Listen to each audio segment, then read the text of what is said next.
The wind moved first, whispering across the desert plain like a warning no one wanted to hear. It slipped between tents, rattled loose leather straps, and carried with it the smell of dust, sweat, and iron. Dawn had not yet broken, but the army was awake.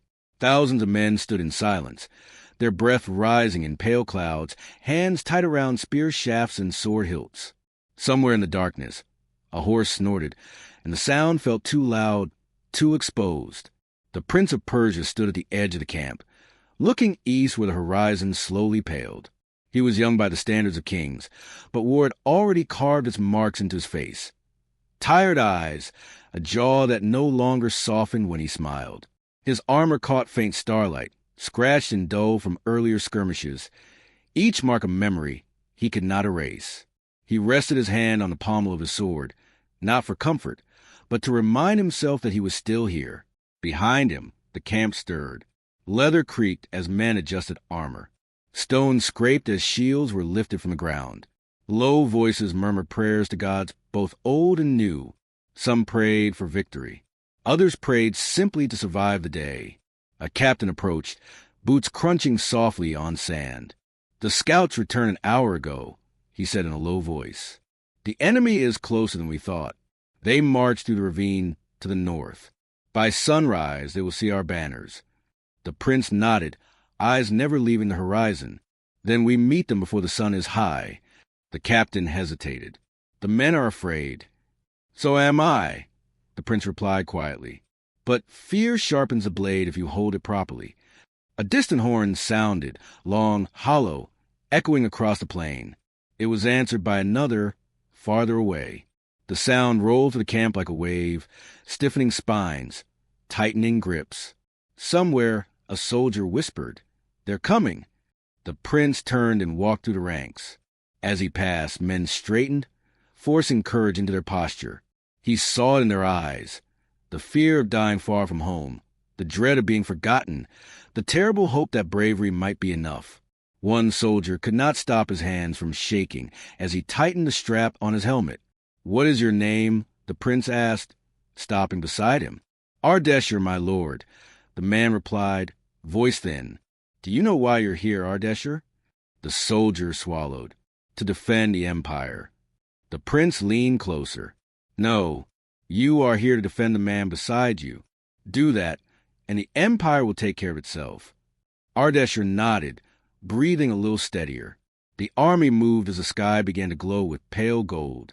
Lines formed with practiced precision. Infantry in the center, shields overlapping. Spears angled forward like a wall of thorns. Archers took position behind them, fingers brushing bowstrings. Cavalry waited on the flanks, horses stamping impatiently, nostrils flaring. Sound. Marching feet, armor clinking low drum beats. As they advanced toward the ravine, the land narrowed, rocky walls rising on either side. The prince felt the weight of the choice he had made. If the enemy held the high ground, they could rain death from above. But waiting meant allowing them to strike the heart of the empire.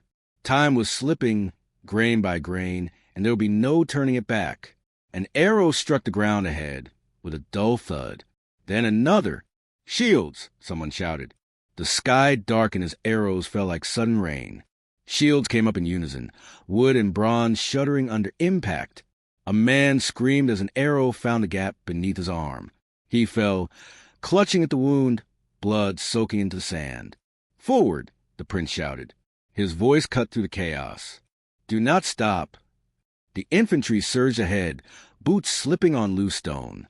Archers returned fire, the snap of bowstrings sharp and relentless. Above them, the enemy appeared along the ravine's edge. Shadows moving against the sky, shouting in a language rough with hate.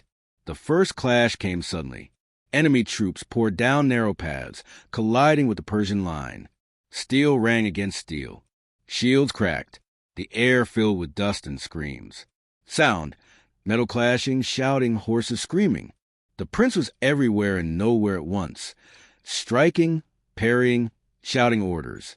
He felt the shock of impact travel up his arm with every blow. He saw a friend fall, then another. There was no time to mourn. Only movement, only survival. A cavalry charge thundered along the flank. hooves pounding like war drums. The ground shook as horse and rider crashed into the enemy, breaking their formation. For a moment, hope flared. The line held, but war never allows hope to last. A horn sounded from the ravine, short, sharp. The enemy's reserve emerged, fresh and disciplined. They struck the center with brutal force. The Persian line buckled. The prince saw it happening and felt a cold knot form in his chest. This was the moment that would decide everything. He raised his sword, its blade dark with blood. "Hold," he roared. "Hold the line."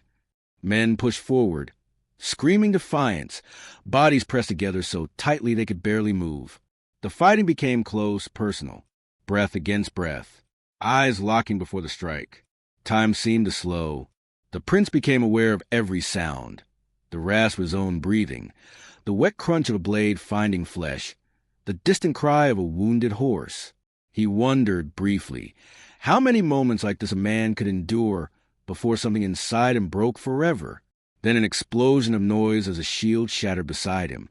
He turned just in time to block a killing blow, sparks flying as steel met steel.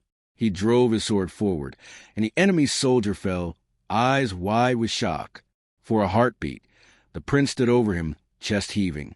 The man was young, too young. War did not care. The sun finally rose above the ravine, its light revealing the full horror of the battlefield. Bodies scattered, sand darkened with blood, men fighting not for glory, but because there was no other choice. This was only the beginning. The prince knew it with terrible certainty. The sands of time were already shifting, and once the first drop of blood touched the earth, there was no turning back. The sun climbed higher, burning away the morning chill and replacing it with a heat that pressed down on armor and flesh alike. Sweat ran into eyes, stinging, blurring vision. The battlefield had lost any sense of order. Lines that once held firm were now knots of struggling men, locked together in desperate, brutal motion. Dust hung in the air so thick it felt like breathing through cloth. The prince fought on foot now, his horse lost somewhere in the chaos. Each step was careful, measured, for the ground was slick with blood and scattered with broken shields and fallen spears. He could feel fatigue creeping into his arms, a dull ache that no amount could fully silence. Around him, men shouted his name, not as praise, but as a plea, proof that he was still alive, still leading. "Close ranks," a lieutenant screamed, his voice cracking. "Close ranks." They tried. Gods knew they tried. But the enemy pressed hard, their numbers relentless. For every man that fell, another seemed to rise from the dust. Faces hard, eyes burning with the same desperate resolve. War had stripped both sides down to the same truth. Survive or be erased. Sound. Labored breathing, distant horns, clashing steel. An arrow struck the prince's shoulder guard with sharp clang, spinning him half around. Pain flared as the impact jarred his arm, but the armor held. He tore the arrow free and threw it aside without looking. There was no room for pain. Not yet. He caught sight of Captain Darius ahead, fighting with his back to a boulder, blood running down his cheek into his beard. Two enemy soldiers closed in on him at once. The prince charged, shouting, his sword cutting one down before the other even turned. The second lunged wildly, fear driving his blade. The prince parried and struck back, feeling the resistance give way. Darius sagged against the rock, breathing hard. "I thought that was it," he muttered. "So did they," the prince replied. "Can you still fight?" Darius nodded, forcing himself upright. "Until my legs stop." "Then stay with me." A sudden roar rose from the left flank. The prince turned in time to see the cavalry struggling. Horses reared and screamed as enemy spearmen drove their points upward, dragging riders down. Would have been a powerful charge that slowed into a deadly snare. If the flank collapsed, the center would be surrounded. "Signals!" the prince shouted. "Call the archers forward." A horn blast answered, sharp and urgent. Persian archers advanced, planting their feet, loosing volley after volley into the mass of enemy troops. Arrows hissed through the air, thudding into flesh and shields. Men fell, trampled underfoot as the press of bodies surged on. For a moment, the pressure eased. The cavalry began to pull back, wounded horses limping, riders helping one another stay upright. The prince allowed himself a single breath of relief. It was a mistake. A deafening crash echoed from the ravine as enemy siege engines, hidden until now, were dragged into position. Stones flew, smashing into the Persian formation. One boulder struck a cluster of soldiers, crushing them instantly. Bodies reduced to broken shapes in the sand. Sound. Thunderous impact screams, splintering wood. Fear rippled through the ranks like fire through dry grass. "They have engines," someone cried. "Since when?" The prince felt his jaw tighten. This was the turning point he had feared. The enemy had prepared more thoroughly than expected. Time, again, had betrayed them. "Advance!" he shouted, forcing his voice to carry. "If we stop, we die here." He pushed forward, leading by example, cutting a path through the chaos. Men followed because there was no other choice. The ravine narrowed further, walls closing in, funneling both armies into a killing ground. Arrows ricocheted off stone. Shouts echoed, distorted, as if the earth itself was screaming. The prince nearly slipped on a fallen body and caught himself just in time. The face staring up at him was familiar, too familiar. A young soldier he had spoken to the night before, joking nervously about returning home. His eyes were open, unseeing. For a fraction of a second, the world slowed. The prince felt something twist inside his chest, sharp and unforgiving. He wanted to stop, to kneel, to say a prayer. Instead, he stepped over the body and kept moving. The enemy commander appeared ahead, mounted, armor gleaming, his presence rallying his men. The prince recognized him at once. This was a man who had driven this war forward, who had chosen blood over compromise. Their eyes met across the chaos. The commander raised his sword in challenge. The prince did not hesitate. They collided like storms, blades flashing. The enemy commander was strong, experienced, every movement precise. Their swords rang again and again, sparks leaping with each strike. Around them, the battle seemed to fade, the noise dulling as if time itself were holding its breath. "You should have stayed in your palace," the commander snarled, driving the prince back. "And you," the prince replied through clenched teeth, "should never have crossed our borders." They circled, feet sliding on blood-soaked sand. The enemy struck low, then high, forcing the prince to retreat step by step. His arms burned. His breath came in harsh gasps. One mistake now would mean death. The prince remembered the lessons drilled into him as a boy. The patience, the timing, the understanding that strength alone never won a war.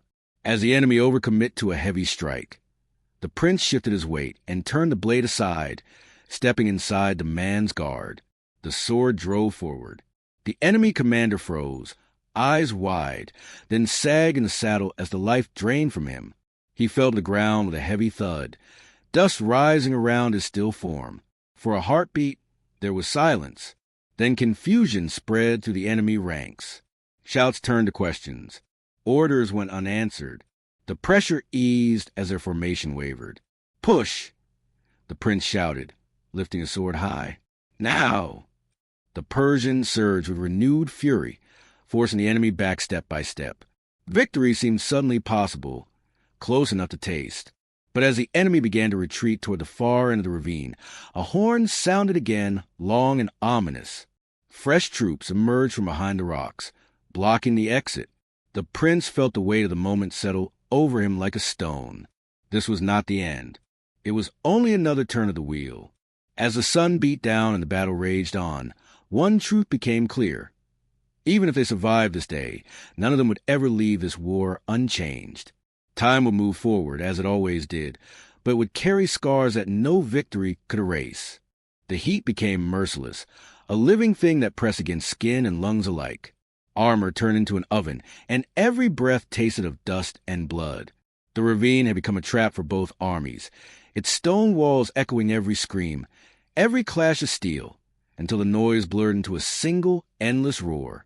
The fresh enemy troops advanced with grim discipline. Shields locked, spears angled forward. They moved like a wall, slow and unstoppable. The prince felt his men hesitate. Exhaustion dragged at their limbs, and fear crept back into their eyes. They had already given everything they had. Now war demanded more. "Stand firm," the prince shouted, forcing strength into his voice. "This ground is ours. We do not yield it." Sound. Drums beating steadily, boots grinding on stone. The Persian line tightened. Shields overlapped again, cracked and blood-smeared, but still held by hands that refused to let go. Spears jabbed forward, meeting the enemy's advance with sharp, brutal precision. The first collision sent a shudder through the formation. Men grunted as weight and force slammed into them, muscles screaming in protest. The prince took his place in the center, shoulder to shoulder with his soldiers. He could feel their fear through the tremor in their arms, the shallow, ragged breathing. He fought not only the enemy now, but the creeping collapse of spirit. A spear glanced off his shield, the impact numbing his arm. He struck back, driving his blade into the gap beneath the helmet. The enemy soldier fell without a sound. Another stepped into his place immediately. There was no end to it. To the right, a group of archers had climbed partway up the ravine wall, seeking higher ground. They loosed arrows downward into the enemy ranks, forcing them to raise shields, slowing their advance. Stones tumbled loose beneath their feet, clattering down like warning bells. Sound, arrows hissing, rocks falling. A sudden cry went up from the rear. The prince turned to see chaos spreading behind them. Wounded men stumbled back, clutching at torn flesh. Medics knelt in the dirt, hands slick with blood, trying desperately to keep men alive with little more than cloth and hope. "Hold them," Darius shouted nearby, his voice hoarse. "Give the wounded time." The prince nodded, though his chest felt tight. Time. Always time. It slipped away faster than blood through open fingers. The enemy tried a new tactic. Small groups broke from their line, darting forward to strike at weak points, probing for collapse. One slipped through, hacking wildly. A young Persian fell, screaming, before the attacker was cut down. The scream lingered, echoing off the stone walls, long after it ended. The prince felt something crack inside him, not break, but bend, dangerously close. He had known death before, had accepted it as par command. But seeing it piled so thickly around him, smelling it, hearing it beg and choke, it was different. He wondered how many of these moments a soul could survive. A horn sounded from the enemy's side, sharp and repeated. The prince's stomach tightened. "They're shifting," someone yelled. "Left flank." The prince turned just in time to see the enemy pulling back slightly, creating space. At first it looked like retreat. Then he saw the cavalry emerging from behind the rocks, armored riders pushing their mounts into a narrow path, lances lowered.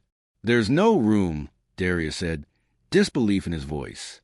"They'll crush their own men." "They don't care," the prince replied. "They mean to break us here." The cavalry charged. The sound was overwhelming. Hooves pounding stone, men screaming as they were trampled underfoot. The Persian shields buckled under the impact. One horse slammed into the line, knocking 3 men flat. A lance punched through a shield and into the chest behind it. "Brace!" the prince shouted, throwing his weight forward. He struck at a rider's leg, blade biting deep. The horse screamed and went down, throwing its rider hard against a ravine wall. Another rider swung a mace, the blow glancing off the prince's helmet and sending sparks across his vision. He staggered, barely keeping his feet. Sound. Horses screaming, metal crushing. The line bent. Men fell. For a terrifying moment, it felt like everything would give way at once. Then something unexpected happened. A group of Persian soldiers surged forward, reckless, shouting, stabbing upward at the horses' bellies, hacking at legs and reins. Horses reared in panic, crashing into one another. The narrow path became chaos, cavalry trapped by their own momentum. The prince saw the opening and seized it. "Now," he roared, "break them." The infantry pushed, every ounce of strength pouring into the effort. Spears found targets. Riders were dragged from saddles and overwhelmed. The cavalry charge collapsed into a bloody tangle of men and beasts. When it was over, the ravine floor was littered with broken bodies, human and animal alike.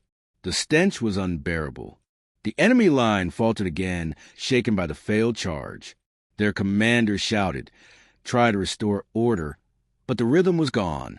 The prince felt it, a subtle shift, like the tide pulling back before another wave. He knew this was a moment to press the advantage, but his men were spent. Many leaned on their weapons, chests heaving, eyes hollow. Victory demanded one more push, but the cost would be terrible. He moved among them, placing a hand on shoulders, meeting their eyes. "I will not lie to you," he said, voice low but fierce. "If we push, some of us will not rise again.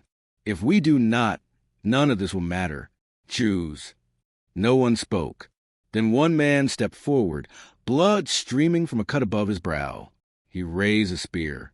"For Persia," he said simply. Another followed. Then another. The word spread, rough and hoarse, but growing stronger. "For Persia." Sound. Voices rising, shields struck with weapons. The prince lifted his sword, feeling its weight like an anchor. He looked once more at the sky, pale and distant above the ravine walls. He wondered if history would remember this place, or if it would vanish beneath the sands, along with the men who fought here. "Forward," he said. They moved as one, a battered, bleeding force driven by something deeper than orders. The enemy met them with equal desperation, knowing what defeat here would mean. As they collided again, the prince felt the world narrow to the space of a single breath, a single strike. Time stretched and folded in strange ways, moments blurring together, each one demanding everything he had left.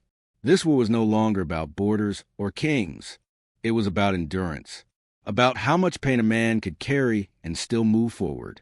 And as the battle dragged on beneath the merciless sun, the prince realized with chilling clarity that even if he survived this day, the person he had been before the ravine would be lost forever, buried beneath blood and stone, claimed by the relentless march of time.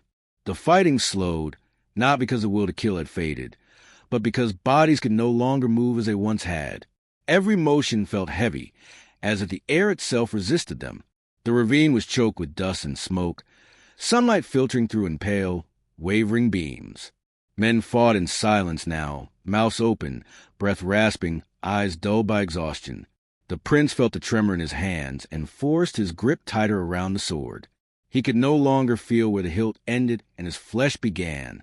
Pain had become a distant, constant presence, like a drumbeat he could not escape. He moved on instinct, guided by training buried deep beneath fatigue. A soldier stumbled into him, nearly knocking him down.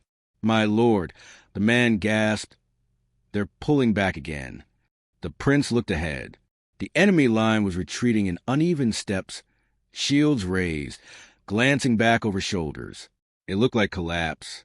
It felt like a trap. "Do not chase blindly," he shouted. "Keep formation." Some obeyed. Others, driven by rage and the hope of ending it, surged forward anyway. The prince cursed under his breath and followed. He would not let them die alone. Sound. Uneven footsteps, clinking armor, distant shouts. They pushed through the ravine's narrow throat and emerged into a wider stretch of open ground. The sudden space felt unnatural after the crushing walls.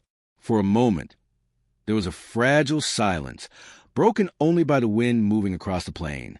Then the enemy turned. Hidden units rose from behind low ridges, banners snapping in the hot air. Fresh archers loosed arrows in disciplined volleys. Men fell before they understood what was happening. "Down!" someone screamed. The prince dropped behind a fallen shield as arrows hammered into the ground around him. One struck close enough that he felt the vibration through the earth. He risked a glance and saw the cause of the mistake. Bodies sprawled in the open, no cover, no chance. So this was their plan. Draw the exhausted forward. Finish them in the open. Rage flared in the prince's chest, hot and dangerous. He forced it down. Anger clouded judgment, and judgment was all he had left. "Pull back to the ravine," he shouted. Slowly. It was harder than advancing. Wounded men stumbled, some refusing to leave fallen friends behind. Archers fired again and again, the sky darkening with death. Persian archers returned fire from the ravine's edge, forcing the enemy to duck and giving the retreat a thin thread of safety. Sound. Arrows raining, men shouting in pain. The prince grabbed a wounded soldier by the arm and dragged him behind cover. The man cried out, leg twisted at an impossible angle. "Leave me," he begged. Please. The prince shook his head, teeth clenched. Not today. He signaled the two others, and together they hauled the man back. There were too many like him, too many to save. The prince felt the weight of every choice, every life he could not reach. Once back within the ravine, the fighting became fragmented again, small, vicious clashes in pockets of shadow. The enemy pressed cautiously now, wary of another reversal. Both sides had learned how quickly fortune could turn. Darius appeared at the prince's side, his armor dented, his eyes bloodshot. "We can't keep this up," he said. "The men are breaking." "I know," the prince replied. His voice sounded distant to his own ears. "But if we fall back any further, they'll pursue us into the heartland." A rumble rolled across the ground, low and ominous. For a moment, the prince thought it was thunder. Then he saw dust rising on the horizon beyond the ravine. More troops. The enemy's reinforcements were arriving. Columns marching in disciplined lines. Banners caught the light, bright and mocking. The prince felt something close to despair tighten around his heart. He had misjudged the enemy's strength. Time again, always time, had worked against him. A messenger stumbled toward him, breathless. "My lord," he said, barely able to stand. "Supplies are low, arrows nearly spent. Water," he did not finish the sentence. He did not need to. The prince looked at his men, faces blackened with dust, eyes hollow but still watching him, waiting. They trusted him with their lives. The realization was almost unbearable. "We hold here," he said at last. "We make them pay for every step." The enemy advanced cautiously, probing, testing. Skirmishes flared and died like sparks. The sun dipped lower, stretching shadows across the ravine. The heat eased slightly, replaced by a chilling wind that cut through sweat-soaked cloth. Sound, wind howling through stone distant horns. As dusk approached, the battlefield took on an eerie stillness. Both sides were exhausted, too drained to launch a full assault. The dead lay where they had fallen, silent witnesses to the day's brutality. The prince walked among his men, checking wounds, offering what words he could. Some stared at him with unfocused eyes. Others whispered names, wives, children, mothers, into the gathering dark. He stopped near the edge of the ravine and looked out at the enemy camp forming in the distance, fires flickering to life. They would not withdraw. They would wait, rest, and strike again. The prince understood then that this war would not be decided in a single day. What had begun as a bold attempt to stop an invasion had become something far darker, a test of endurance that would grind down everyone it touched. As night settled in, the sound of battle faded, replaced by groans of the wounded and the crackle of distant fires. The prince sat on a stone, sore across his knees, staring into nothing. He thought of the man he had been before the ravine, confident, certain, believing that courage and preparation could master time itself. That man felt like a stranger now. Above him, the first stars appeared, cold and indifferent. Time moved on, uncaring, carrying the living and the dead alike toward an uncertain dawn. Night settled fully over the ravine, thick and heavy, pressing down on the wounded and the watchful alike. Fires burned low, carefully shielded to avoid drawing enemy arrows. The air smelled of ash, blood, and damp stone.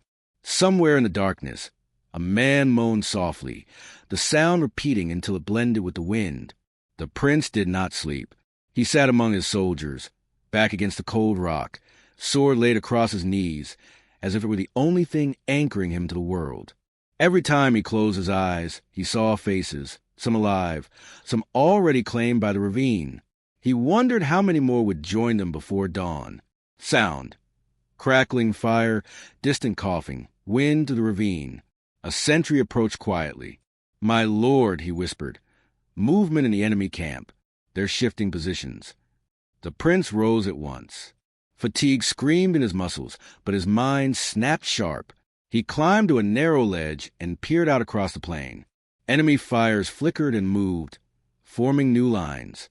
Shadows passed back and forth, disciplined and deliberate. They're preparing for a night assault. Darius sat beside him, appearing like a ghost from the darkness.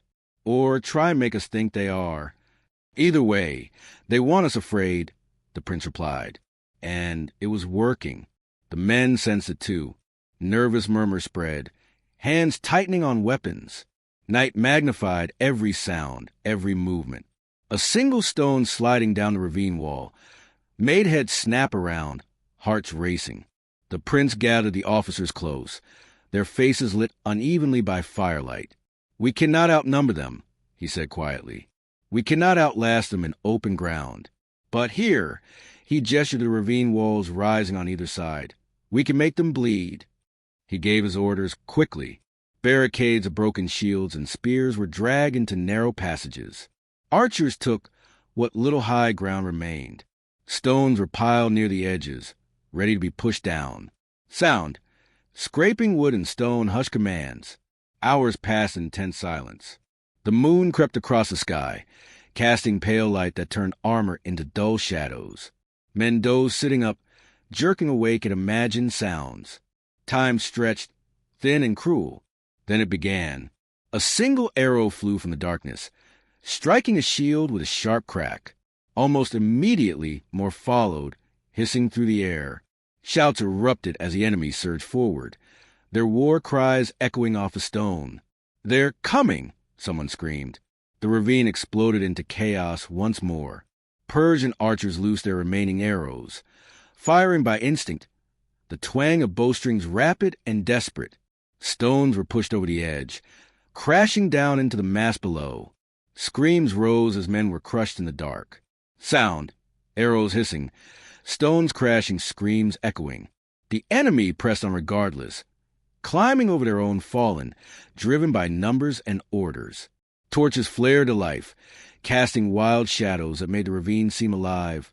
Twisting and closing in, the prince fought near the front, his sword flashing in the torchlight.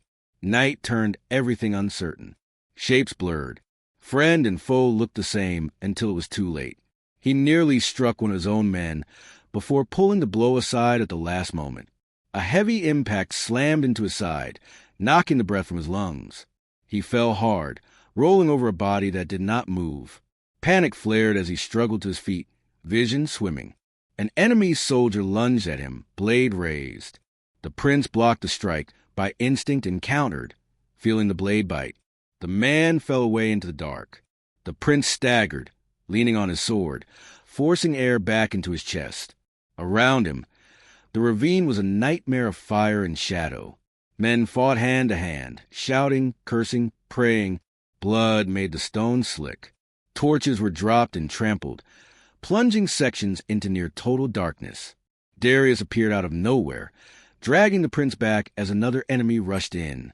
"Stay alive," he shouted. "That's an order." The prince laughed once, harsh and humorless. "I intend to." The assault lasted an eternity, or perhaps only minutes. Time lost meaning in the darkness. At last, the enemy horns sounded long and low.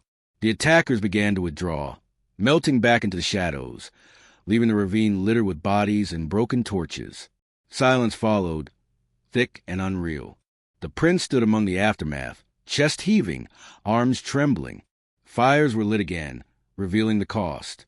Too many were missing. Too many lay still.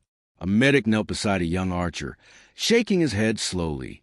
Nearby, 2 soldiers sat back to back, staring at nothing, weapons forgotten in their hands.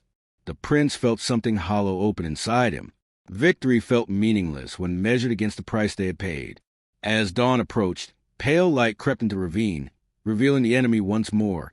Still there, still strong, their numbers barely diminished. The night assault had failed, but had drained the defenders further. Darius joined him, face gray with exhaustion. "They'll attack again," he said. "Soon." The prince nodded. He could feel it too. The enemy was testing, wearing them down, letting time do its work. He looked at the sky, washed faintly with the colors of morning. Another day of killing waited just beyond the horizon. "We hold," he said quietly, more to himself than anyone else, "as long as we can." But in his heart, he knew the truth. Time was no longer on their side. Each passing hour stole strength they could not replace. The sands were slipping faster now, and no matter how fiercely they fought, they could not stop them from falling. Morning arrived without mercy. The light revealed everything the darkness had hidden. Faces drained of color, armor blackened and split, bodies stiff where they had fallen. The ravine looked less like a battlefield now, and more like a grave torn open by force. The prince stood amid it, eyes tracing the shapes on the ground, counting without wanting to. Too many. Always too many. Sound. Distant wind. Flies buzzing soft groans. Men moved slowly, like the old and the wounded even when they were neither. They drank sparingly from nearly empty skins, passing them hand to hand. No one spoke of hunger. Hunger was easier to ignore than fear. Fear had a voice, and it whispered constantly. The enemy did not attack at dawn. That alone was unsettling. "They're waiting," Darius said, watching the far end of the ravine where banners fluttered in the morning breeze. "Letting us see what's coming." The prince nodded. The enemy camp was fully visible now. Orderly lines, fresh troops rotating to the front, wounded being carried away. They had depth, they had reserves, and, most dangerously, they had patience. A horn sounded, not an attack signal, but something slower, deliberate. From the enemy line, a small group advanced under raised shields. One man stepped forward, his weapon lowered. A messenger. The prince felt a ripple move through his men. Some straightened. Others gripped their weapons tighter. No one trusted a gesture of peace in a place soaked with blood. The messenger stopped at a careful distance and called out, voice echoing, "Your resistance has been noted. Lay down your arms. You will be spared." A bitter laugh escaped somewhere in the ranks. The prince stepped forward so all could see him. "Return to your commander," he shouted back. "Tell him Persia does not kneel in ravines." The messenger hesitated, then turned and walked back without another word. Sound. Retreating footsteps, murmurs rising. The prince knew what came next. Refusal hardened resolve on both sides. There would be no quarter now, no illusion of mercy. Hours passed in unbearable stillness. The sun climbed, burning hotter than the day before. Shadows shrank. Men began to sway where they stood. Wounds reopened. Bandages soaked through. Then the ground began to tremble. At first it was subtle, like distant thunder. Then it grew, steady and unmistakable. Siege engines rolled into view, larger than before, dragged forward by teams of men and oxen. Heavy frames creaked as they were positioned, aimed directly into the ravine. "They mean to bury us," someone whispered. Stones flew. The first impact shattered a makeshift barricade, sending splinters and bodies into the air. The second crushed a group of archers outright. Dust and screams filled the ravine as more stones followed, rhythmically, relentlessly. Sound. Deep impacts, stone breaking, screaming. "Spread out," the prince shouted. "Use the walls." Men scrambled for what cover they could find, pressing themselves against stone, diving behind broken shields. But there was nowhere truly safe. The ravine amplified the destruction, trapping the force of each impact. A boulder struck close enough to knock the prince off his feet. He hit the ground hard, breath driven from his lungs. For a moment, the world narrowed to ringing ears and blinding pain. He rolled instinctively as another stone smashed into the ground where he had been. Hands grabbed him, pulling him up. Darius again, blood streaming from a cut on his scalp. "We can't stay," he shouted. "They'll kill us without ever stepping foot inside." The prince knew it was true. Holding the ravine had bought them time, but time had turned against them. Staying meant being crushed. Retreat meant exposure. He made the decision in a heartbeat that felt like tearing something vital from his chest. "We fall back," he said. "In stages. Cover each other." The order spread, reluctant but necessary. Units began to withdraw deeper through the ravine, fighting rear guard actions to protect the wounded. Enemy archers advanced cautiously, loosing arrows whenever an opening appeared. Sound. Shouted orders, arrows striking stone. The retreat was slow and brutal. Men died, buying seconds for others to move. The prince fought at the rear, refusing to leave until the last groups were through. His arms felt numb. His vision blurred at the edges. At one narrow bend, the enemy surged, sensing weakness. The fighting became desperate. The prince found himself face to face with an enemy soldier barely older than a boy, eyes wide with terror. For a fraction of a second, they froze, mirrors of each other. Then training took over. The prince struck. The boy fell. The prince did not look back. At last, they emerged from the ravine into broken terrain beyond. Rocky ground dotted with scrub and low ridges. It offered some cover, but nothing like the ravine. The enemy did not pursue immediately. They let the Persians go, knowing they had inflicted damage that could not be undone. The prince gathered what remained of his force. The numbers were hard to face. Less than half of those who had entered the ravine now stood before him. Many were wounded. All were exhausted beyond words. "We march," the prince said quietly. "We find ground we can defend. We do not stop." No one argued. As they moved away from the ravine, the prince looked back once. Smoke rose slowly into the sky. The place where so many had fought and died was already being reclaimed by silence. Something inside him shifted then, settling into a cold, steady resolve. The war had changed. There would be no bold stands now, no clean victories. What lay ahead would be a war of endurance, of retreat and counterstrike, of surviving long enough to strike when time finally allowed it. The sands had not stopped falling, but neither had he. And as the battered column moved forward under the burning sun, the prince understood that this was the true turning point.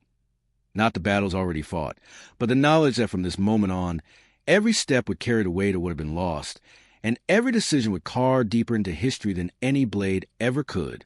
The march away from the ravine felt endless.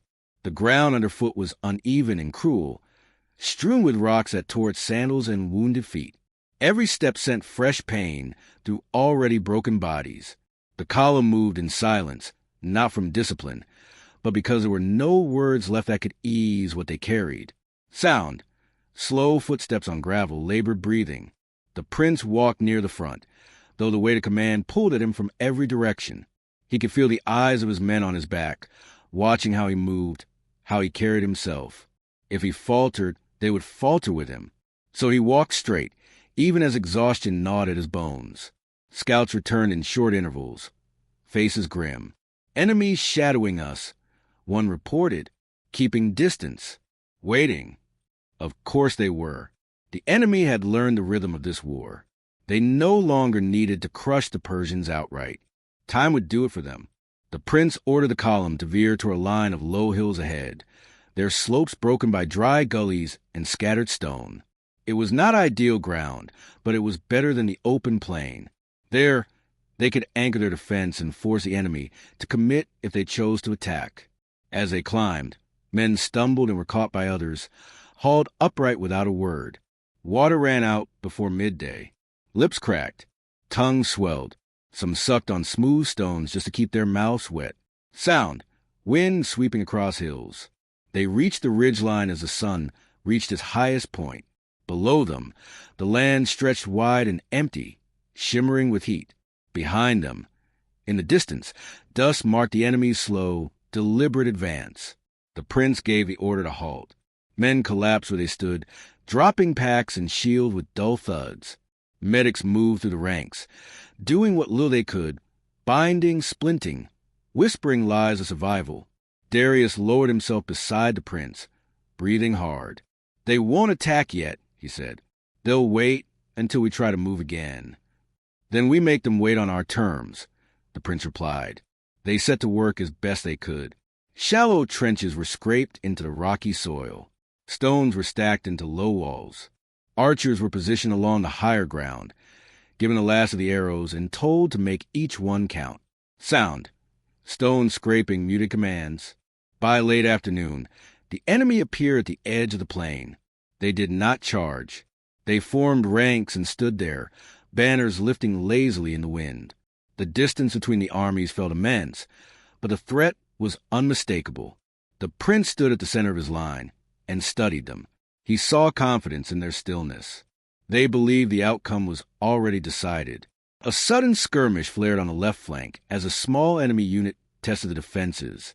Persian archers loosed a few arrows, forcing them back. It was not an attack, just a reminder. As evening fell, The air cooled slightly, bringing with it a deceptive calm. Fires were forbidden. Darkness was their only protection now.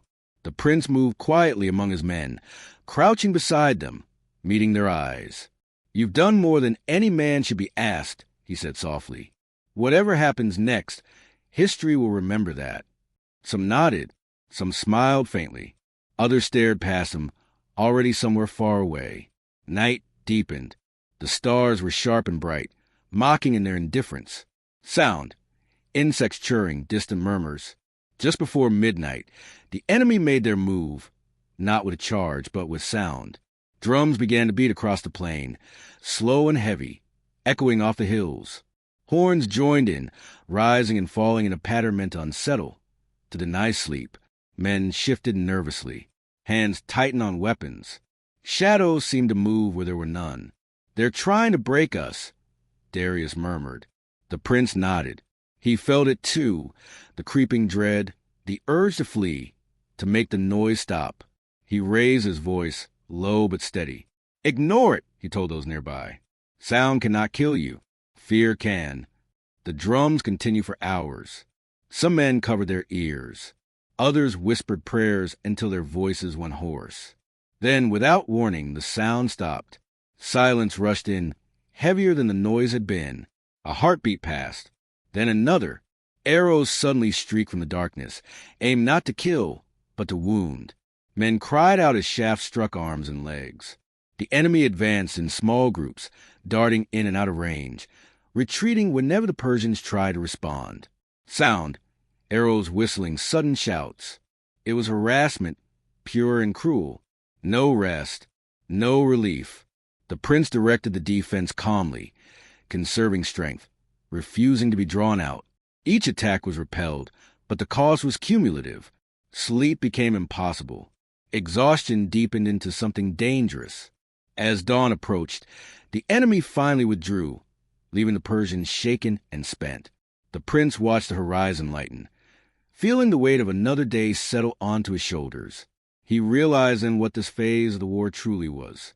Not a battle for territory or honor, but a test of endurance so brutal that it stripped away everything but the will to keep breathing. The men around him were no longer thinking of victory. They were thinking of the next minute, the next step, the next breath, and yet they were still there. As the first light touched the hills, the prince felt a grim resolve harden within him. The enemy believed time was their ally. They believed patience would break Persia. They were wrong about one thing. Time cut both ways. And as long as even a single man remained standing beside him, the prince would make every moment cost his enemy dearly. Dawn revealed the true damage of the night. Men lay slumped against stones where sleep had claimed them in moments stolen between attacks. Others sat staring into nothing, eyes red and swollen, bodies trembling with exhaustion. The hillside looked less like a defensive position and more like the remains of a long, slow collapse. Sound. Soft wind, distant crows. The prince walked among them, careful not to wake those who slept. He knew rest was as precious now as water or steel. When he reached the edge of the ridge, he looked down at the enemy lines forming once more across the plain. They were closer than before. "They're tightening the noose," Darius said quietly, joining him. "Yes," the prince replied, "and they think we don't notice." He gathered the officers, voices low, faces grim.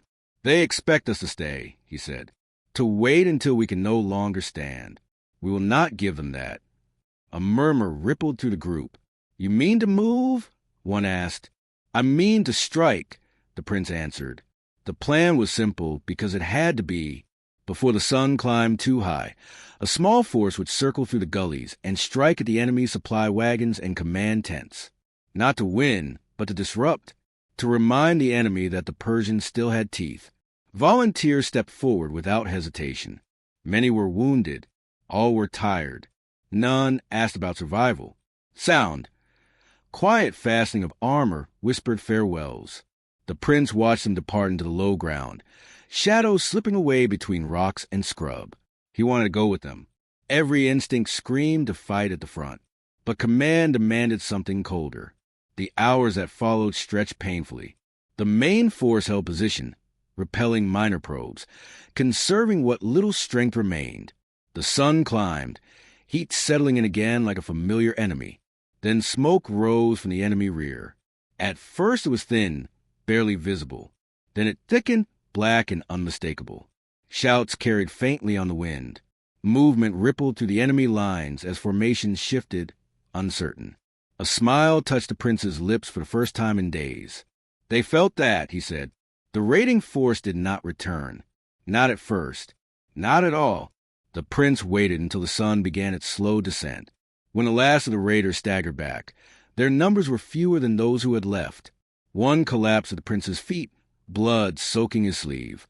Wagons burned. The man gasped. "Command tents, Chaos, worth it." He died before the prince could answer. The enemy reacted as expected, angrily, violently. As evening approached, they advanced in force, no longer content to wait. Horns sounded. Lines formed. The test of endurance was becoming something else. Sound. Horns blaring marching feet. The attack came in waves, probing at first, then pressing harder. The hillside echoed with the clash of steel and the cries of men. The Persians fought from behind stone and earth, using the ground to their advantage. Arrows were gone now. This was blade work, close and brutal. The prince fought where the line bent, where men began to falter. He shouted, struck, pushed, his presence holding the formation together by sheer force of will. At one point, an enemy soldier lunged past a shield and drove a blade into the prince's side. Pain flared white-hot. The armor turned the worst of it, but blood still flowed. He ignored it, cutting the man down, forcing his body to keep moving through pure refusal. Sound, metal scraping, men screaming. Night fell amid the fighting, blurring the edges of the battlefield. Torches flared and died. The hillside became a shifting maze of light and shadow. Men slipped on blood and dirt, dragged themselves up, and fought again. The enemy withdrew only after suffering heavy losses. They left the ground littered with bodies, a grim mirror of the Persian dead. It was not victory. It was survival. The prince sank to one knee as silence fell, gripping his sword to keep from collapsing. Darius was at his side instantly. "You're wounded." "So is everyone," the prince replied, though his voice shook. The night was quieter than the last. The enemy licked their wounds. So did the Persians.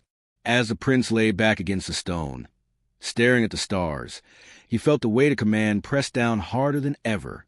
Every decision now meant choosing who would die next. There was no escaping it. He thought of the raiders who had not returned, of the man who had died at his feet. He wondered if any song would ever speak their names. Time passed slowly, each moment stretching thin. The prince realized something then, something cold and steady. This war would not be won by strength alone. It would be won by will. And as long as his heart still beat, as long as even a fragment of Persia's spirit remained unbroken, he would deny the enemy the one thing they believed inevitable: surrender. The wound in the prince's side burned through the night, a steady reminder of how thin the line had become between command and collapse. A medic cleaned it with shaking hands. Teeth clenched as the prince refused anything stronger than a strip of cloth and a bite of leather to dull the pain. There would be no luxury of weakness. Not now. Sound. Cloth tearing, shallow breaths, distant wind. Morning came gray and uncertain, clouds smearing the sky like bruises. The air was cooler, but it carried the promise of rain. Or worse, the promise of mud that would swallow the wounded and slow any movement. Men rose stiffly, some helped to their feet by comrades who were barely stronger than they were. Scouts returned with troubling news. "Enemy camps have split," one said. "They're spreading out, blocking the gullies. If we move, they'll see." "They're trying to cage us," Darius muttered. "Yes," the prince replied. So we stopped thinking like prey. He studied the land again, this time not as a shield but as a weapon. The hills fell away into broken ground laced with narrow cuts and dry stream beds. Paths too rough for large formations, but perfect for small groups that knew how to move quietly. "We won't move as one," the prince said. "We break into shadows." The order spread quickly. Units were divided, each given a direction and a time. No banners. No horns. Only hand signals and trust. It went against everything drilled into them, but the war had already stripped away the old rules. Sound, whispered orders, soft footsteps. By mid-morning, the hillside was empty. Where an army had stood, there was now only wind and scattered stones. The enemy advanced cautiously, puzzled by the sudden absence. When they realized what had happened, it was already too late. Small clashes flared across the land, brief, violent encounters that ended before the enemy could bring numbers to bear. Persian fighters struck, vanished, struck again. Supply lines were cut. Messengers disappeared. Confusion spread like sickness. The prince moved with a small group through a dry stream bed, keeping low. Every step sent pain through his side, but the rhythm of motion steadied him. This was different. This was a war he could fight. They ambushed an enemy patrol at a bend in the ravine's echo, swift and merciless. No shouts, no chase. When it was done, the prince wiped his blade clean on the sand and moved on. Sound, sudden clash, bodies falling, silence. By afternoon, rain began to fall, light at first, then heavier. The ground turned slick. Tracks vanished. The enemy's advantage in numbers dissolved into frustration. But the cost was constant. One group failed to return. Another limped back with half its men missing.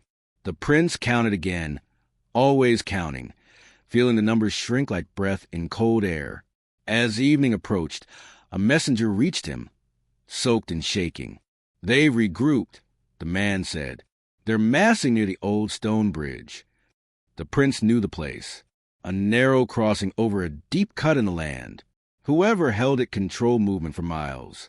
"They'll force us to fight there," Darius said grimly. "Then we decide how," the prince replied. They reached the bridge under cover of rain and fading light. It was ancient, half-collapsed, stone slick with moss and water. The prince positioned his men not on the bridge, but beyond it, hidden among rocks and low growth. Sound, rain on stone, distant thunder. When the enemy arrived, confident and impatient, they crossed quickly, eager to end the slow humiliation. The first ranks made it halfway across before the Persians struck. Stones were pushed from above. Men fell screaming into the darkness below. Blades flashed in the rain. The narrow space turned the enemy's numbers into a liability. The prince fought at the edge, rain mixing with blood, vision narrowing to the space of a single strike. An enemy blade slid across his arm, opening it to the bone. He did not slow. The fight was brief and savage. When it ended, the bridge was choked with bodies, water running red beneath it. Sound, rain intensifying, fading screams. The Persians withdrew before reinforcements could arrive, disappearing once more into the broken land. The enemy roared in frustration, their cries echoing uselessly after shadows. Night fell hard and cold. The prince collapsed against a rock, breath coming in ragged pulls. Darius knelt beside him, pressing cloth to the prince's arm. "You're bleeding too much," he said. "So are they," the prince replied faintly. They rested only long enough to breathe. Then they moved again. As the night deepened, the prince felt something strange settle over him. Not hope, not despair, but clarity. This war would never be decided by a single moment of triumph. It would be decided by who endured the longest, who adapted fastest, who refused to let time grind them down into surrender. He looked at the men moving beside him, silent, determined, still fighting despite everything. They were no longer an army in the old sense. They were something else now, something harder to kill. And for the first time since the ravine, the prince believed, not in victory, but in survival. Sometimes that was enough. As rain washed the blood from the stones and the enemy searched blindly in the dark, the sands of time continued to fall. But now, they were falling for both sides. The morning broke gray and heavy, the clouds low over the rugged landscape, promising rain and wind. The prince surveyed the broken line of men, each figure weary, wounded, and hollow-eyed. They had survived the ravine, the ambushes, the bridge, but every step had left scars, some visible, others buried deep in their spirits. Sound, soft wind through rocks, distant groans. "Today we move," the prince said, voice calm but carrying weight. "Not blindly, not without purpose, but forward, Darius nodded, his face pale from sleepless nights and the strain of constant vigilance. "Where to now, my lord?" "The hills beyond the northern ridge. There, we can force them to come to us, or leave them exposed. We choose the ground this time." The men shifted, some standing with stiff limbs, others leaning on weapons, but all ready to follow. Survival had replaced courage as the guiding principle, yet even survival demanded obedience. The march was slow. Rocks tore at boots and blood-soaked cloth clung to wounds. Each step felt like dragging years of exhaustion across their shoulders. The prince's side throbbed with every motion, but he refused to let it slow him. Pain was companion, not a master. Sound, shuffling steps, occasional coughs. Scouts returned mid-morning with unsettling news. "Enemy units are shadowing us," one whispered, breathless. They maintain distance, but they're coordinating. "They're watching," Darius muttered, "waiting for weakness." The prince's jaw tightened. "Let them watch. We will not give them weakness. Not today." By afternoon, the hills rose before them, jagged and broken. From the ridge, the prince could see the enemy forming in the lowlands, attempting to encircle, to force the Persians into open ground once more. But this time, the terrain favored those who moved like shadows. He divided his men into small units, each assigned positions among gullies and ridges, covering every possible approach. Archers were stationed at high points, their numbers few, but their reach was multiplied by careful placement. Sound, distant footsteps, orders whispered. As the sun began its descent, the enemy advanced, cautious but relentless. Their war cries cut through the air, but the hills absorbed the sound, dulling its impact. Persians waited hidden, every nerve focused on timing, on patience. The first attack came at twilight. A small unit of enemy soldiers attempted a flanking maneuver through a narrow gully. Persian archers loosed their arrows, and stones were dropped from above. Screams echoed as men fell, thrown back by the sudden ferocity. The advantage of terrain turned the enemy's numbers into vulnerability. Sound, arrows whistling, stones crashing, distant cries. The prince fought with a line bent, his sword flashing in the dim light, striking down any who breached the hidden defenses. Rain began to fall, light at first, then heavier, turning the earth to slick mud. Every movement became a struggle, yet they held. Every step forward by the enemy was costly. Hours passed in this tense rhythm, night pressing in around them. The enemy regrouped repeatedly, attempting new angles, testing the defenses, but the Persians adapted with quiet precision. Then, in the dead of night, torches flared on the distant ridge. A messenger had come, carrying orders from the enemy commander. A challenge, a demand for surrender. The prince held in his hands briefly, reading the words, then tore it apart. "Return the message," he said, voice low. "Tell them Persia does not yield in darkness or in dawn. Tell them that every man here stands unbroken." Darius looked at him, eyes wide in the firelight. "Are you certain?" "I am," the prince replied. "We fight not for glory, but to survive, and in surviving we define our terms." The enemy hesitated, uncertain. Their numbers were vast, but the Persians were as solid as stone. Every man here had been tested beyond the limits of fear and pain. Every man had survived the unthinkable. By midnight, the enemy began to pull back, regrouping for an attack at first light. The prince and his men did not celebrate. There was no time.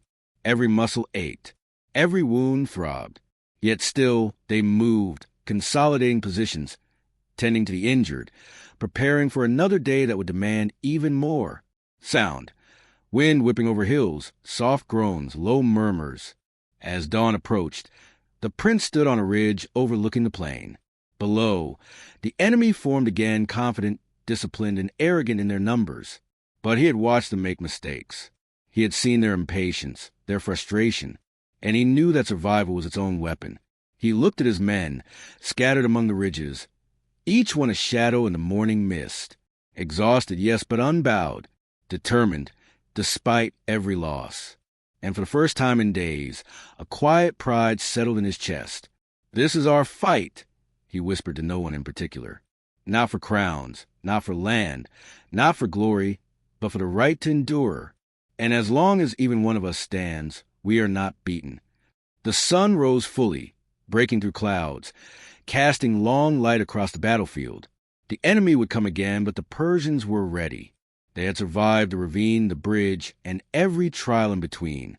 They had learned the rhythm of this war, and they would continue to endure no matter the cost. The prince felt the weight of the coming days settle like a stone on his shoulders. There would be more blood, more death, more trials. Yet he also knew this. No matter how brutal the sand of time might be, as long as they kept moving, kept fighting, and kept standing, Persia's spirit will remain unbroken. Sound, wind rustling through stone, distant cries, quiet murmurs of soldiers preparing for battle. And so they waited on the ridge, ready to face whatever the dawn would bring, knowing that survival itself had become their most powerful weapon. The morning air was sharp and cold, cutting through sweat-soaked garments and bruised flesh. The Persians had slept little, their rest fitful and shallow, and yet every man rose at the prince's call, silent but resolute. The hills stretched endlessly before them, fractured and jagged, offering both danger and advantage. Sound, wind whistling through rocks, soft groans, armor clinking. The enemy was visible now, a dark mass on the plains below, their banners flickering in the wind. They advanced slowly, carefully, as though testing the patience of those on a ridge. The prince studied them, noting the gaps, the formations, the ways their confidence betrayed subtle weaknesses. They believe we are weakened, Darius said quietly. They think exhaustion has broken us. Exhaustion can be a weapon, the prince replied. We bend, but we do not break. He divided his men further, sending small groups to guard narrow passes while keeping archers hidden along the ridges. Each soldier knew the plan by instinct, their training welded to survival. Even the wounded moved to positions, leaning on others, determined to hold. By midday, the enemy approached closer. Their scouts were pushed back first, swallowed into traps the Persians had prepared. Stones and arrows fell in sudden, deadly arcs, cutting the ranks of the enemy before they even understood the danger. Sound, arrows whistling, stones crashing, soldiers shouting. The prince fought alongside the men, sword flashing, striking with precision born from countless encounters. Rain had begun again, cold and steady, turning the hillside to a slick battlefield. Every step required balance. Every swing required concentration beyond fatigue. At one point, a large boulder loosened from the ridge, tumbling down to crush a cluster of enemy soldiers. The sound of breaking bones echoed through the valley. The men near the prince cheered quietly, relief mingled with grim satisfaction. Good, the prince muttered. Make every step they take cost them. Hours passed in a brutal rhythm. Enemy forces tested each ridge, only to find themselves repelled, slowed, or driven back by the unforgiving terrain. The prince's men, though exhausted, moved with the precision of those who understood the stakes of survival. Every fallen comrade, every wound, every scar sharpened their focus. By late afternoon, the enemy tried to bring numbers to bear. A coordinated assault on the central ridge was launched, banners rising, drums beating, and war cries echoing. The Persians met them with a disciplined wall of spears and blades, using the high ground to maximum effect. The slope worked against the attackers, forcing them into narrow angles where skill and cunning outweighed sheer force. Sound, clash of metal, men shouting, grunts of effort. The prince fought where the line threatened to buckle, moving with a grim determination that seemed to pull the soldier's strength from his very presence. He struck down a man who had breached the outer line, turning back another with a sweep of his blade. Blood mixed with rain, running down his armor and onto the ground. He could feel it, but the pain was distant, meaningless compared to the need to survive. Hours turned into night. The enemy, frustrated and battered, finally pulled back. They regrouped at the base of the ridge, leaving the Persians in control of the heights. It was not victory, but it was survival, and for now, that was enough. Sound, rain pattering, soft moans, distant retreating shouts. The prince gathered his officers once the fighting ceased. We hold this ground, he said, voice low but firm. Not because it is easy, not because we are strong, but because we will endure longer than they can. Darius nodded, exhausted but unwavering. They will not stop. Every day will be like this. Yes, the prince replied. But every day they fail is a day we survive. And every day we survive, we shape the war on our terms. Men tended the wounded quietly, sharing what little water remained, trading scraps of bread and dried meat. They spoke little, conserving energy and voice. The cold night settled over them, and for the first time in days, the prince allowed himself a moment to rest, leaning against a boulder. As he closed his eyes, the images of the ravine, the bridge, and the hills played in his mind. Faces of the fallen flickered before him, some pleading, some resolute, some frozen in moments of final courage. Each had given everything, and the burden of remembering them fell upon him alone. Sound, distant wind, faint groans, rain dripping from rocks. Even in the quiet, the prince felt the enemy's presence. He knew they were watching, waiting, calculating. The war was not won. It could not be. The sands of time were relentless, carrying both the living and the dead toward an uncertain fate. Yet, in that cold night, he found clarity. Survival demanded more than courage. It demanded patience, strategy, and a will that refused to bend. The men around him embodied that will, broken in body but not in spirit. And as long as that flame burned, they would endure. When the first light of dawn crept over the ridge, pale and hesitant, the prince rose. The enemy was visible once more, gathering the plain below, but hesitation had replaced arrogance. They had seen what persistence, cunning, and resolve could do. The prince addressed his men, voice carrying across the ridge. This is not a battle of swords or numbers. It is a battle of endurance. Every day we hold, every step we take, every breath we survive, we fight the true war, not against them, but against time itself. The soldiers stirred, some nodding, others tightening grips on weapons. The message was understood. This was more than survival. This was defiance. Sound, distant war cries, wind over stone, armor shifting. The enemy advanced cautiously, aware that the Persians would no longer yield easily. Every movement now would be measured, every strike calculated. And for the prince, every day that they survived was another day to shape destiny, another day to honor the fallen, and another day to fight for Persia's spirit. Night fell again over the ridge, and the battle, though paused, was far from over. The prince looked out across the plain, feeling the weight of command, the burden of responsibility, and the flicker of hope that endurance itself might yet bend the course of war. The war had become more than territory or glory. It was now a testament to will, to survival, to the relentless, unyielding pulse of courage against the sands of time. Sound, soft wind, distant groans, murmurs of soldiers preparing for the next assault. And as the stars appeared above, cold and indifferent, the prince knew that tomorrow they would fight again, and they would survive, as they had always done, because the true strength of an army was not counted in numbers, but in the hearts that refused a break. The night was unusually quiet, though the quiet carried its own weight. No distant horns, no cries, no sudden clashes. Only the wind threading through the rocks and the soft groans of men too exhausted to move properly. The Persians had held the ridge for days now, each one counting the cost in blood, sweat, and fear. Yet the enemy had not yet pressed their full strength, as if testing, observing, learning. Sound, wind rustling, soft groans, faint shifting of armor. The prince moved among his men, checking wounds, adjusting positions, whispering brief commands. Every glance revealed exhaustion etched into faces, eyes hollow, muscles trembling, hands blackened with dirt and dried blood. Yet none wavered. Survival had become their shared obsession, and for now, it united them in a silent, stubborn resolve. Darius approached, blood still drying along his temple.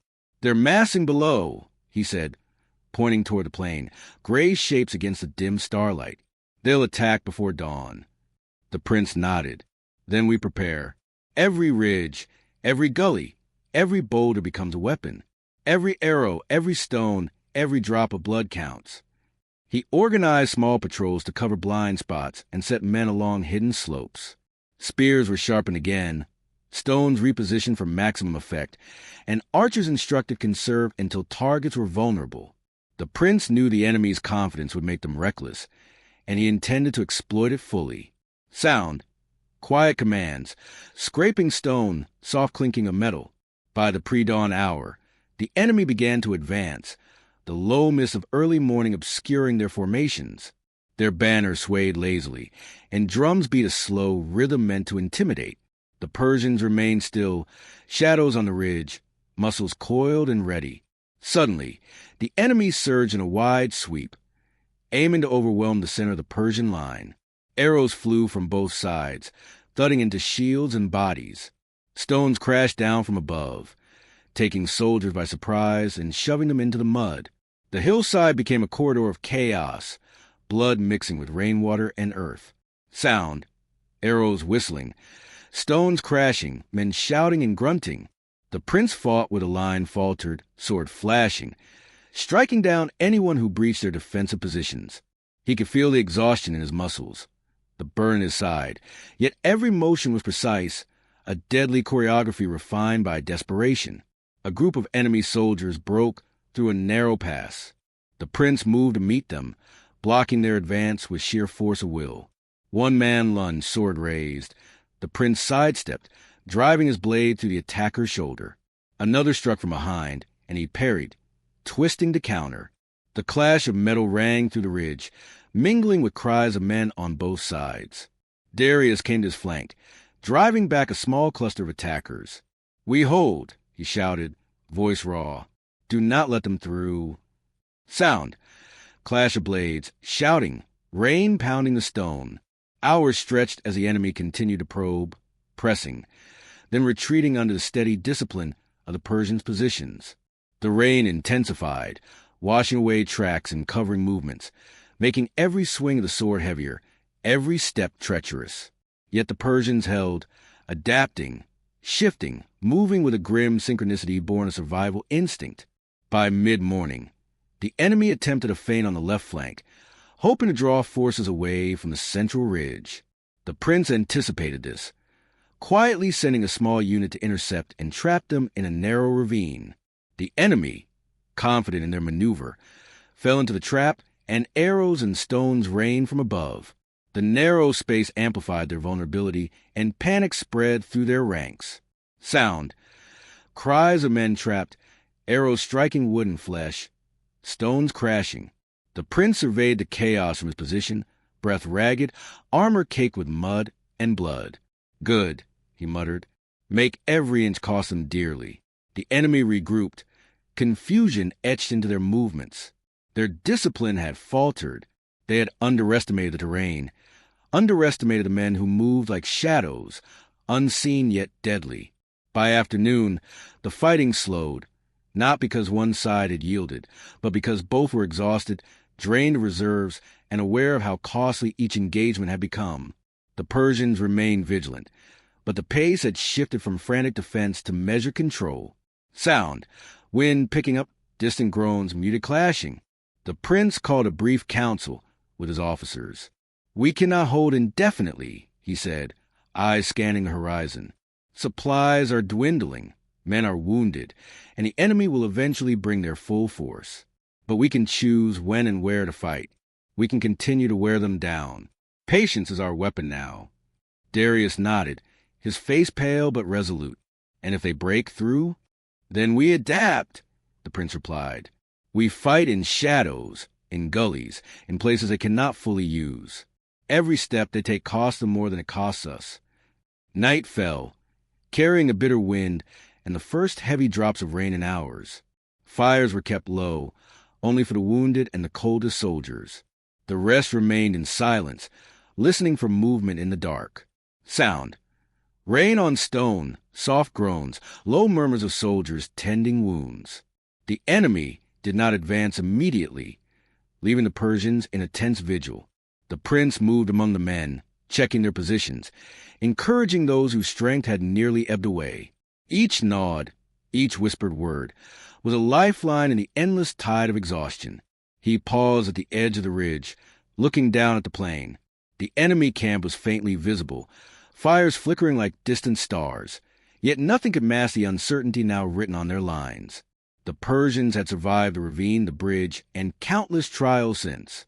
Their endurance had become a weapon as deadly as any sword or arrow. Sound, wind over stone, distant flicker of fire. As he turned back toward his men, the prince realized the truth of this phase of the war. It was no longer about immediate victory. It was about shaping the battlefield through persistence, outlasting the enemy, and making every action count. Every step, every swing, every breath taken under the sky was part of a larger strategy, one of survival, of legacy, of will. He looked at the faces around him, pale and streaked with mud and blood, yet unbowed. Each one had been tested beyond the limits of fear and pain. Each one had endured, and in that endurance lay a seat of power no enemy could take. Sound, rain steadying, distant groans, quiet murmurs. The night deepened. The enemy's fires flickered uncertain, and on the ridge, the prince's men remained, shadows among shadows, ready to strike again, to endure again, to prove that the true strength of an army was not in numbers or banners, but in the hearts that refused to break. The war was far from over, but the Persians had survived another day, and survival, in this relentless tide of time and blood, was victory enough. The rain had ceased by dawn, leaving the ground slick with mud and small rivulets running down the slopes of the ridge. The Persians moved quietly, checking positions and tending wounds, each step measured and deliberate. Fatigue clung to them like a second skin, but the prince refused to let it show weakness. Sound, soft dripping of water, distant crows, subdued movement of armor and weapons. The enemy had withdrawn slightly, forming a loose encampment at the edge of the plain. Their intent was clear: wait, watch, and force the Persians into mistakes. But the prince had learned the rhythm of this war, and patience had become a weapon just as sharp as any blade. Darius approached, carrying reports from the scouts. "They're consolidating their forces," he said quietly. "But their scouts say their supply lines are stretched. They cannot hold this position long without reinforcements." The prince nodded, a grim satisfaction crossing his features. "Then we force their hand. If they move too quickly, they break. If they wait too long, they weaken. We will dictate the pace of this war." He began to issue orders, careful to preserve strength where it mattered most. Small groups were sent to harass enemy patrols, disrupting supply lines and communication. Archers were moved to hidden positions along gullies, ready to strike when the enemy exposed themselves. Every action was calculated, aimed at maximizing effect while minimizing risk. Sound, soft footsteps, whispered commands, occasional arrow thwacks. By midday, the enemy attempted a cautious advance, testing the Persian positions with small units. The Persians waited, biding their time until the attackers were fully committed. Then, with sudden precision, the hidden archers unleashed a volley, and stones crashed down from above. Chaos erupted among the enemy, their formations faltering as it rained, and the Persians' discipline combined to exact a heavy toll. The prince fought with a line weakened, his sword moving in a blur as he intercepted attackers who had broken through the initial defense. Rain-soaked mud clung to armor, and blood ran freely, but the fight was measured, controlled. Every move was deliberate, conserving energy while inflicting maximum damage. Sound, clash of blades, grunts, screams, stones tumbling. Hours passed in a tense equilibrium. The enemy probed, retreated, and regrouped repeatedly, but they could not force a decisive breakthrough. Their frustration grew with each failed attempt, and the Persians exploited it, drawing them into positions with a high ground, narrow gullies, and hidden traps amplified every mistake. By late afternoon, the prince ordered a coordinated counterattack. Small groups moved along concealed paths, striking at enemy supply units and isolated soldiers. Fires were set to wagons and tents, smoke curling into the sky and drawing attention, while the attackers vanished into terrain before reinforcements could respond. Sound, crackling fire, shouts of confusion, rapid footsteps. The enemy's confidence wavered. They had assumed numerical superiority and rigid discipline would carry them, but the Persians' mastery of terrain, endurance, and cunning had turned their advantage into vulnerability. As evening fell, the prince gathered his officers. "We have forced them to reveal weakness," he said. "We have preserved our men. Tomorrow we exploit both, but we do not rush. Every movement must be measured, every strike calculated." Darius nodded, exhaustion written on his face. "They will not hesitate next time." "Then we will be ready," the prince replied. "We fight not just with swords, but with strategy, with patience, and with endurance. That is our strength now. Night descended, cold and quiet. Fires were kept low, primarily to warm the wounded and provide minimal light for the men. The enemy did not advance, and the Persians took advantage to rest, tend wounds, and prepare for the coming day. Sound. Wind through rocks, soft groans, quiet murmurs. The prince walked among his men, observing their faces. Hollowed eyes, streaked with mud and blood, stared back at him. Yet there was something unbroken there, in their endurance. He saw courage deeper than any legend. In their survival, he saw the spark of Persia's spirit. He paused at the ridge edge, looking down at the enemy encampment. Smoke curled from small fires, men moving in cautious patterns, officers shouting orders that were met with hesitation. The enemy had learned to respect the Persians, even as they plotted to crush them. Sound, distant crackle of fire, faint movement. The prince understood that the war was no longer a series of battles, but a test of wills. It would not be won by numbers or mere strength, but by strategy, endurance, and a relentless refusal to bend beneath pressure. Every day they survived, every skirmish they controlled, shifted the balance slightly in their favor. As stars appeared overhead, the prince felt the weight of command settle onto his shoulders more heavily than ever. The men around him were exhausted, wounded, and weary, yet they stood. And standing was all that mattered now. He allowed himself a brief moment of reflection. The ravine, the bridge, the hills, they were all etched into memory, reminders of loss and sacrifice. Each life lost, each wound suffered, had shaped them into something harder, sharper, and more determined than the enemy could anticipate. Sound. Wind over the ridge, soft murmurs, distant rustle of movement. When dawn came, pale and gray, the enemy began to stir, unsure of the Persians' intentions. The prince rose on the ridge, sword in hand, and looked over his men. "We hold today," he said quietly, "because we endure. We fight today because we refuse to be broken. And as long as we survive, we shape the war on our terms, not theirs." The Persians moved with careful precision, ready to meet whatever the enemy threw against them. They had been tested in every way possible, and yet they remained shadows among shadows, blades ready, hearts unyielding. The enemy would come again, confident and hungry for victory. But the Persians had learned something the enemy could not take away. Endurance, strategy, and unwavering were more deadly than any sword, and survival itself could be the sharpest weapon of all. Sound. Wind sweeping across stone, distant murmurs, quiet rustle of movement. As the sun climbed, the prince knew that the coming battles would test them further, demand more sacrifice, and push them beyond their limits. Yet he also knew that the men around him, though battered and exhausted, carried the heart of Persia with them. And as long as that heart beat, the enemy's victories would always be incomplete. The war was far from over. But the Persians had survived another day, and survival in this relentless tide of blood and time was a victory in itself. Sound. Distant footsteps, muted voices, wind rustling over rocks.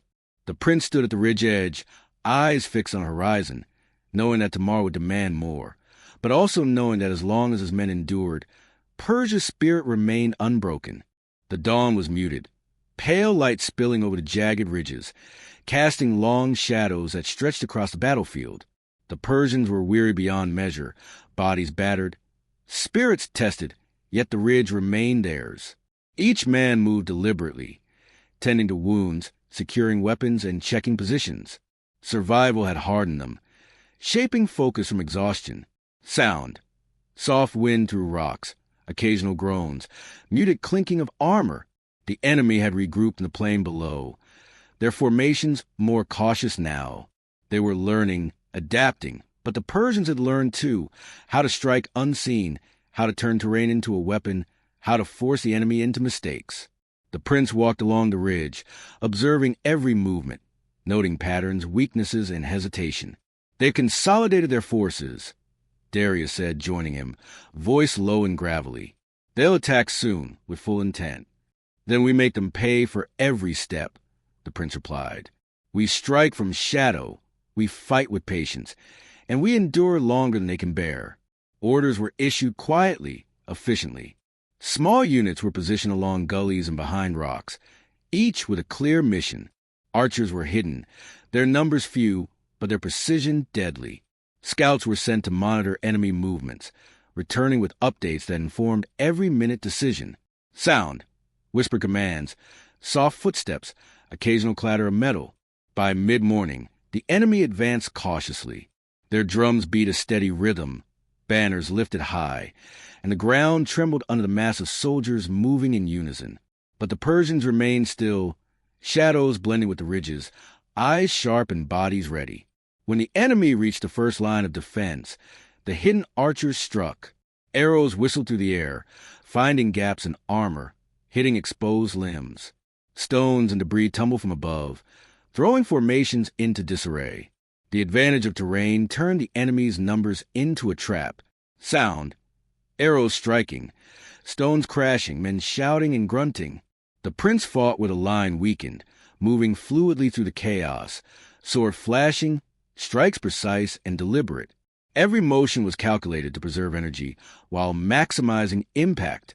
Blood and rain mixed into a thick, cold paste on armor, but the fight demanded focus beyond fatigue. Small enemy groups attempted to flank the Persians, slipping through gullies and narrow passes. The prince anticipated these maneuvers, sending units to intercept and force the attackers into bottlenecks where their numbers counted for little. Chaos became a weapon, and every mistake by the enemy amplified the Persians' effectiveness. Sound, clash of blades, cries, stones tumbling, grunts. By afternoon, the fighting had shifted into a tense stalemate. The enemy was battered, confused, and uncertain. They had expected easy victories, numbers overwhelming discipline.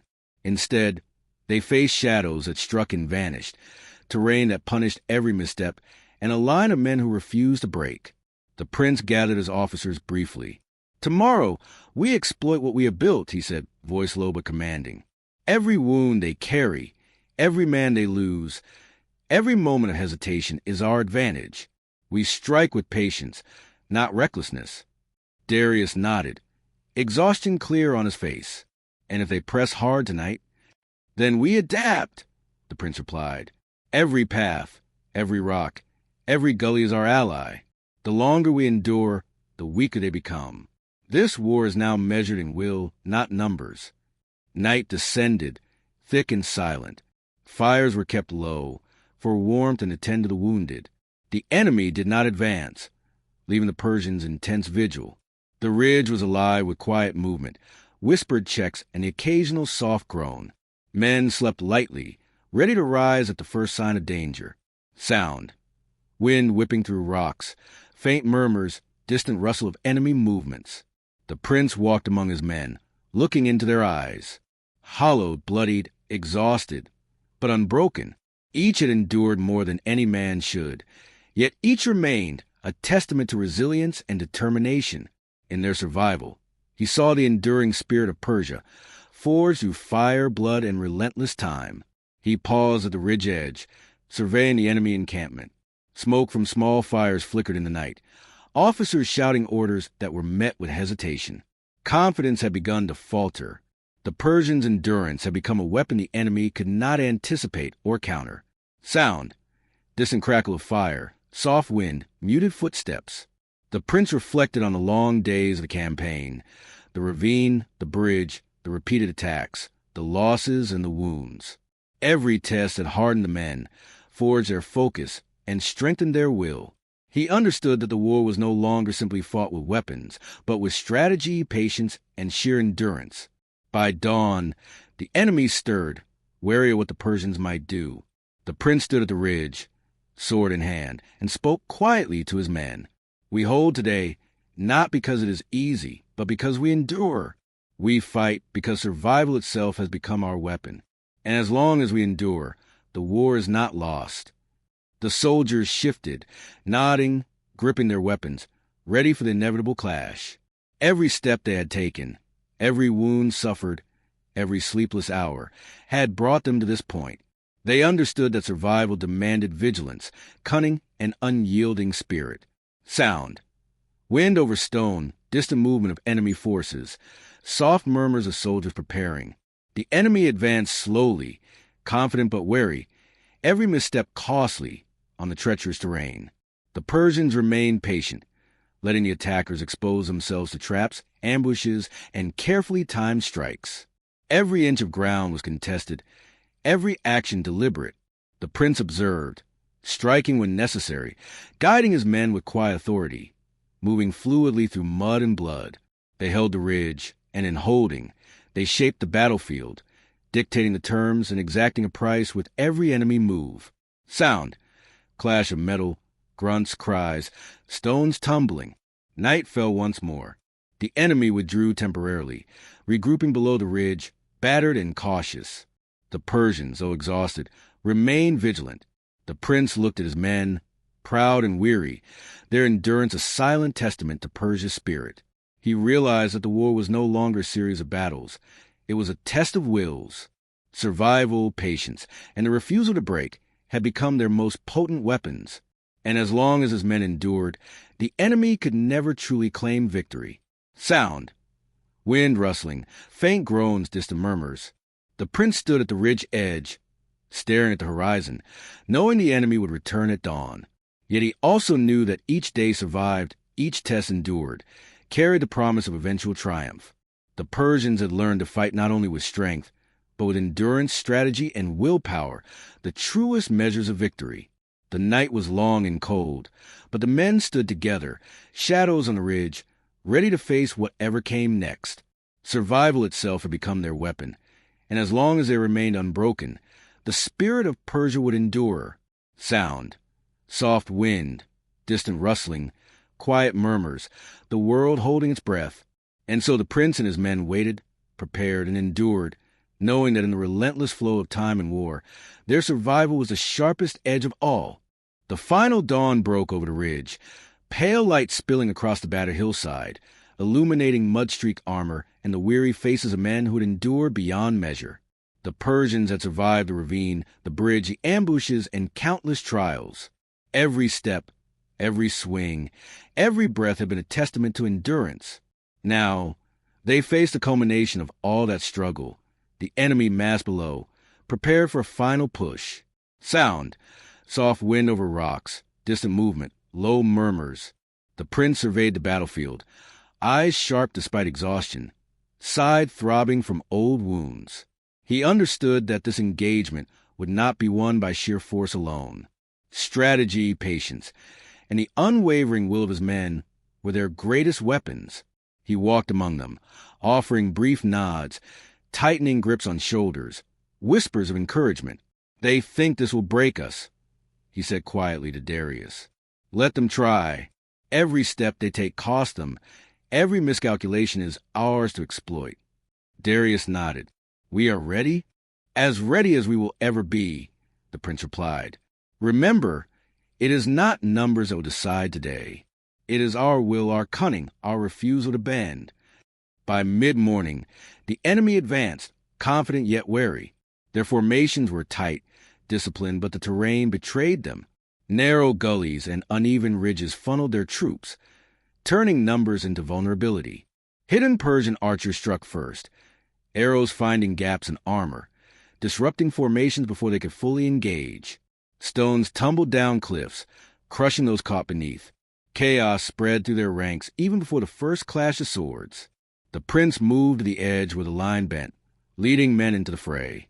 Rain from the previous night had turned mud into treacherous traps, slowing movement and exhausting those unprepared.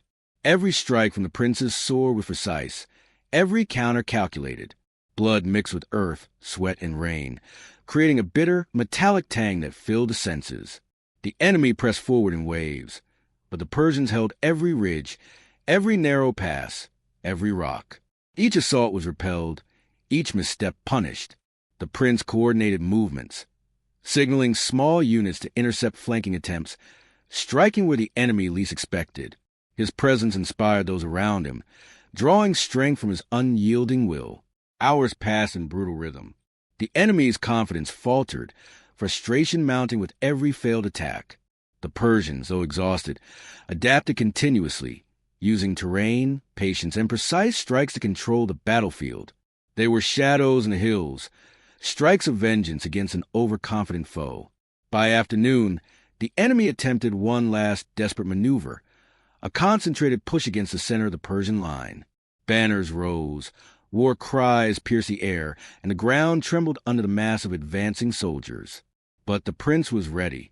Hidden units struck from gullies and ridges, cutting off supply lines and isolating attackers. Stones and arrows fell in perfect coordination.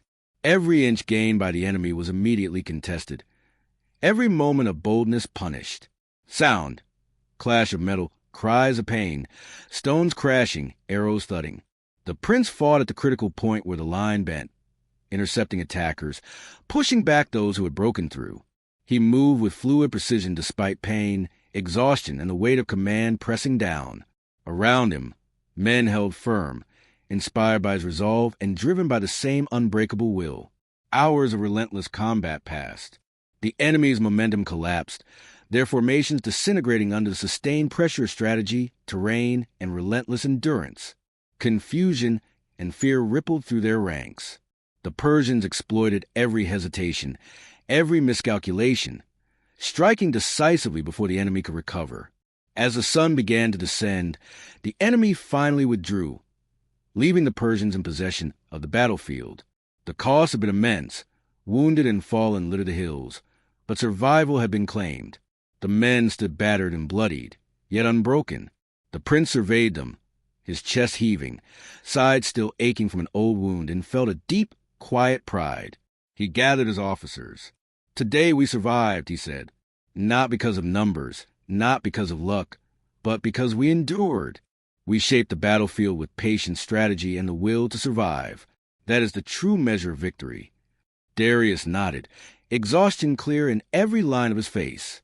"And the men, they have earned more than survival," the prince replied. "They have earned the knowledge that endurance is strength, that every sacrifice carries weight, and that the spirit of Persia cannot be broken." Night fell over the battlefield. Fires were lit for the wounded, water distributed sparingly, and the men rested lightly, aware that the war was not fully over, yet proud that they had survived its most brutal tests. The prince walked among them once more, noting the hollow eyes and bloodied bodies, yet also the unyielding determination etched into every face. He paused at the edge of the ridge, staring out over the plains. The enemy had retreated, but the lesson was clear. Victory was not merely in defeating numbers or capturing land. Victory was in surviving, in shaping the battlefield, in enduring beyond the limits of fear and exhaustion. The prince reflected on the days of relentless struggle, the ravine, the bridge, the ambushes, the narrow passes, and the endless pressure command. Each trial had forged his men into something harder, sharper, and more determined than the enemy could anticipate. Every sacrifice, every wound, every step taken in darkness had contributed to their endurance. Sound, faint night wind, distant crackle of fire, soft groans. He understood, finally, that war was measured not only in blood or land, but in courage, sacrifice, and the spirit to endure against impossible odds. The sands of time would continue to fall, but the legacy of those who survived this crucible would endure, remembered in every step, every act, and every breath taken on the battlefield. The prince turned to his men, quiet but resolute. "We have survived what many thought impossible. We have endured beyond fear, beyond exhaustion, beyond expectation. And as long as we continue to endure, Persia's spirit remains unbroken." The soldiers nodded, understanding the depth of their survival. They were battered, bloodied, and weary beyond measure, yet in their endurance lay their greatest strength. They had fought not merely for land or glory, but for life, for legacy, and for the unyielding heart of their homeland. Sound, night wind, distant murmurs, faint drip of water over stones. As stars appeared overhead, the prince looked out across the battlefield, feeling the weight of command and the quiet triumph of survival. The enemy might return. Other battles would follow, but the lessons of these days were etched into every heart and every blade. Courage, sacrifice, endurance, these were the true weapons of war. And on that ridge, under the indifferent gaze of the stars, the Prince of Persia and his men endured, not for glory, not for conquest, but for survival, for honor, and for the enduring spirit of their homeland. In the sands of time, their legacy will remain unbroken, a testament to courage and the relentless power of will. The war was not over, but for now, the Persians had endured. They had survived, and survival, against all odds, had proven to be the sharpest weapon of all.